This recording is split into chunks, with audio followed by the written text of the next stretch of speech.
కాసేపట్లో రిషికొండ విషయంపై ఏపీ మంత్రివర్గ ఉపసంఘం భేటీ కానుంది. విశాఖలో టూరిజం, రిషికొండను ఎలా ఉపయోగించుకోవాలనే అంశంపై చర్చించనున్నారు.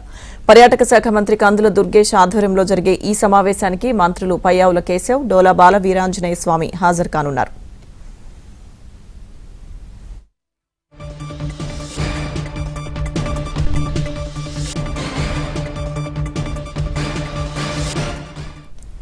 కాసేపట్లో రిషికొండ విషయంపై ఏపీ మంత్రివర్గ ఉపసంఘం భేటీ కానుంది. విశాఖలో టూరిజం, రిషికొండను ఎలా ఉపయోగించుకోవాలనే అంశంపై చర్చించనున్నారు.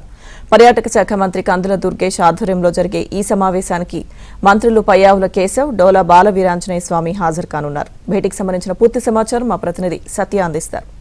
సత్య, లక్ష్మీదుర్గ మరి కాసేపట్లో రిషికొండ పైన వైసీపీ హయాంలో నిర్మించినటువంటి ప్యాలెస్ ఏదైతే ఉందో దాన్ని ఏ విధంగా ఉపయోగించుకోవాలి అనే దానిపై మంత్రివర్గ ఉపసంఘం భేటీ కాబోతోంది. రీసెంట్ గా ఈ నెల 11న జరిగిన మంత్రివర్గ సమావేశంలో కూడా ముఖ్యమంత్రి ఈ అంశాన్ని ప్రస్తావించారు. మీరు ఇంకా తేల్చరా ఈ విషయం పైన కూడా మంత్రుల మీద ఒక రకంగా అసహనం కూడా ఆయన వ్యక్తం చేసినట్టుగా తెలుస్తోంది.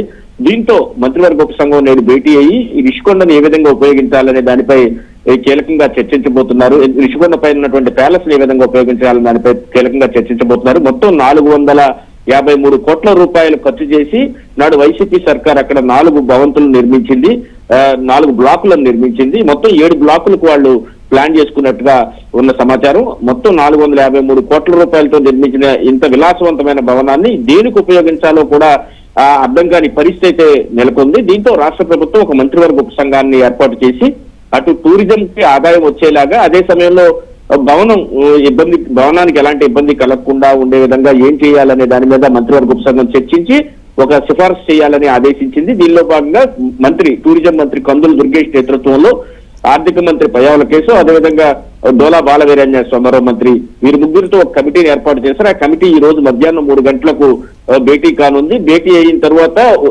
రిషికొండను ఏ విధంగా ఉపయోగించాలనే దానిపై ఇప్పటికే అనేక విధాలుగా కూడా చర్చించినట్టుగా తెలుస్తోంది.